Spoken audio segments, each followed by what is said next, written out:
नाज़रीन, बुलेटिन का बाकायदा आगाज करते हुए सबसे पहले आपको बताएं कि इस्लामाबाद के डिस्ट्रिक्ट एंड सेशन कोर्ट में दौरान इद्दत निकाह केस का फैसला ना सुनाया जा सका। कमरा अदालत में पीटीआई वकला और खावर मानिका के दरमियान शदीद कलामी हुई। पीटीआई वकला ने खावर मानिका पर हमला कर दिया और तशद्दुद किया।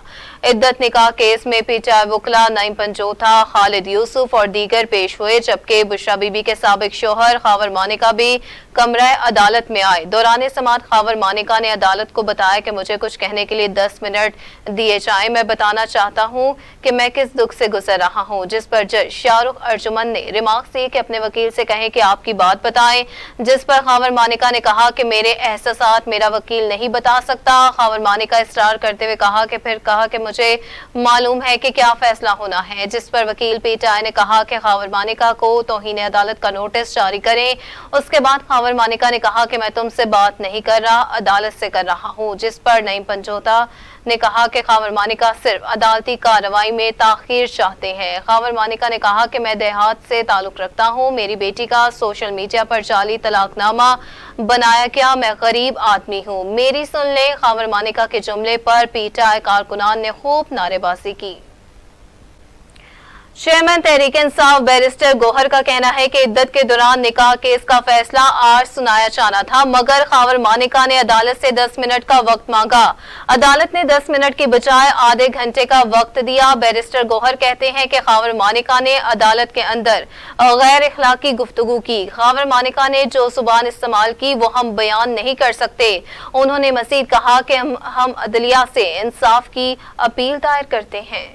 ये वो तारीखी केस है जो सिर्फ 2 दिन में कंप्लीट हो चुका था, जिसमें एविडेंस की क्रॉस एग्जामिनेशन की इजाज़त नहीं दी गई थी। इसमें हमें एविडेंस प्रोड्यूस करने की इजाज़त नहीं दी गई है। ये एक पॉलिटिकल विक्टिमाइजेशन, बोगस और बेसलेस केस है। लेकिन जज साहब ने आज वो भी सस्पेंड नहीं किया। अदलिया से हम बड़ी उम्मीदें लगाए बैठे हैं। अदलिया के आज़ादी के लिए हम कोशिशें करते हैं। अब हमारी इस्लामाबाद हाई कोर्ट से इस्तदा है कि अगर वो लेटर आपके पास आया है तो हमारे साथ भी ऐसा हुआ था। जब केस 1 रिक्यूज भी हुआ तो जज साहब ने 10 बजे ऑर्डर किया कि मैं रिक्यूज करता हूँ, 2 बजे अपना जज के सामने पेश हो जाए। और जब हम 2 बजे जज के सामने पेश हुए वहाँ दरख्वास्त डिसमिस हो गई। ये सारा प्ली पेन है, ये गैर आईनी गैर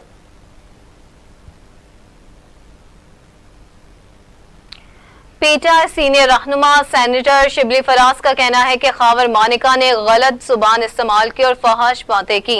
जज साहब को चाहिए था खावर मानिका को रोक देते। उन्होंने मीडिया से गुफ्तगू में बताया कि खावर मानिका ने इखलाक से गिरी हुई बातें की। ये केस सियासी बुनियादों पर बनाया हुआ है। उन्होंने मजीद कहा कि हम जानते हैं कि अदालतों पर दबाव है, मगर इंसाफ के लिए अदालतों पर भारी जिम्मेदारी आयद होती है। दूसरी जानिब बानी पीटीआई को कैद में रखना साजिश है। पीटीआई के सीनियर रहनुमा उमर अयूब ने अदालत के बाहर मीडिया से गुफ्तगू करते हुए कहा कि हमने खावर मानिका की इश्तियाल अंगेज गुफ्तगू के बायस सब्र किया। अदालत का एहतराम करते हुए बदतमीजी के बावजूद पीटीआई वर्कर्स खामोश रहे। उन्होंने मजीद कहा कि अदालत से इल्तिजा है कि इंसाफ फराहम किया जाए। नाज़रीन, पीटीआई रहनुमा अली मोहम्मद खान ने खावर मानिका को खरी खरी सुना दी। मीडिया से गुफ्तगू करते हुए उन्होंने कहा कि खावर मानिका बताएं कि उनको 5 साल बाद इद्दत में मसाइल की समझ कैसे आई। उन्होंने कहा कि अगर कोई मसला था तो खावर मानिका का 5 साल तक किस चीज का इंतजार करते रहे। कहीं इस हवाले से ऐसा तो नहीं कि खावर मानिका का सॉफ्टवेयर अपडेट हुआ हो। फैसला सुनाने की बजाय अच्छी बात है, यौम तकदीर हम सबका है, लेकिन ये भी सोचिए कि जिसने बम बनाया अब्दुल कदीर खान, उसका नाम तक कल ऑफिशियल डॉक्यूमेंटेशन में, कल किसी प्रेस रिलीज में, वज़ीर-ए-आज़म शहबाज शरीफ की ट्वीट में कहीं डॉक्टर कदीर का नाम नहीं था। हम उस वजह से आज गए कि यौम तकदीर की वजह से कल हियरिंग नहीं हो सकी, तो हमें अगली डेट में चीफ जस्टिस साहब ने पीर का दिन दिया। ठीक है, पीर के दिन इंशाल्लाह पहुंचे। एक अजब तमाशा देखा, एक तुरफा तमाशा देखा कि अदालत फैसला सुनाने की बजाय दोबारा मानिका साहब को मोहलत दे रही है। 10 मिनट की मोहलत दी और वो घंटे तक तकरीबन बोलता रहा वो आदमी, और वो ये नहीं सोच रहा था कि उस अदालत में ये हमारी बहनें और माएँ बैठी हैं, हमारी खवातीन बैठी हैं। लेकिन हम दोबारा ये कहते हैं, जिस तरह बैरिस्टर गौहर साहब ने, उमर अयूब साहब ने, शिबली साहब ने और हमारे वकला ने ये बात दूसरी जानिब अलकादिर ट्रस्ट करप्शन केस में नैब टीम मुतहरिक हो गई है। नैब ने बहरिया टाउन, रावलपिंडी के मरकजी दफ्तर और बहरिया इंक्लू के दफ्तर पर छापे मारे हैं। दफातर से कागजात और कंप्यूटर्स को कब्जे में ले लिया गया। नैब टीम की जानिब से दफातर के मुख्तलिफ हिस्सों की तलाशी ली गई, जबकि दफ्तर में मौजूद अमले से भी तफ्तीश का अमल जारी।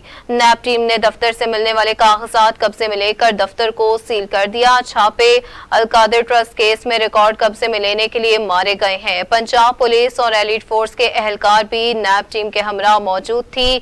दूसरी जानिब नैब टीमों के छापों पर चेयरमैन बहरिया ग्रुप मलिक रियाज का भी बयान मंजर आम पर आ गया है। उन्होंने सोशल मीडिया पर जारी अपने पैगाम में कहा कि जितना चाहे जुल्म कर लो, वादा मौफ गवाह नहीं बनूंगा और कुछ भी हो जाए जुल्म के आगे नहीं झुकूंगा। नाज़रीन, रुख करेंगे लाहौर हाई कोर्ट का, जहां जस्टिस शाहिद करीम ने बड़ा फैसला करते हुए इजाफी इलेक्शन ट्रिब्यूनल्स तश्कील देने से मुतल्लिक सलमान अकरम राजा की दरखास्त मंजूर कर ली। अदालत ने इलेक्शन कमीशन को चीफ जस्टिस की जानिब से भिजवाए गए जजेस के इलेक्शन ट्रिब्यूनल मुकर्रर करने का हुक्म दे दिया। लाहौर हाई कोर्ट ने अपने फैसले में कहा कि जब तक चीफ जस्टिस भिजवाए गए नामों की फहरिस्त वापस नहीं लेते, इलेक्शन कमीशन कोई और ट्रिब्यूनल तश्कील नहीं दे सकता। नवाज शरीफ मुस्लिम लीग नून की सदारत संभालते ही मुतहरिक हो गए हैं। आज जाती उमरा में बजट पर मुशावरती इजलास जारी है। पार्टी सराय के मुताबिक इजलास में अवाम को रिलीफ देने के इक़दाम पर तजावीज़ ली जाएंगी। इजलास की सदारत वज़ीर आज़म मियां मोहम्मद शहबाज शरीफ और पार्टी सदर मियां मोहम्मद नवाज शरीफ मुश्तरका तौर पर कर रहे हैं। इजलास में वज़ीर आला पंजाब मरियम नवाज भी शरीक है। इजलास में शिरकत करने वाले वफाकी वज़रा को अपने अपने महकमों की जानिब से मुमकिन रिलीफ इक़दाम की तजावीज़ साथ लाने की हिदायत भी की गई है। इजलास में वफाकी वज़ीर खजाना मोहम्मद औरंगज़ेब, वज़ीर पेट्रोलियम डॉक्टर मुसद्दिक मलिक और वज़ीर बिजली अवैस लगारी भी शरीक हैं। नवाज शरीफ बजट मुशावरती इजलास में अपने वसीतर सियासी और इंतजामी तजुर्बे की बुनियाद पर हिदायत भी जारी करेंगे। वज़ीर आज़म के खदशात दुरुस्त थे, बानी पिटाई का मकसद पाकिस्तान के खिलाफ है। सूबाई वज़ीर शर्जील इनाम मेमन की मीडिया से गुफ्तगू बोले, बानी पिटाई को मुल्क में बर्बादी के लिए लॉन्च किया गया। अपने इदारों और लोगों के खिलाफ घिनौनी साजिश की गई। इक़्तिदार की हवस में नौजवानों को गुमराह किया जा रहा है। उन्हें जेल में सोशल मीडिया की सहूलत मैसर है। तो 12:30 बजे जब आएगा तो उसका स्लॉट यहाँ पे खाली होगा और वो अपना काम करवा के जा सकेगा।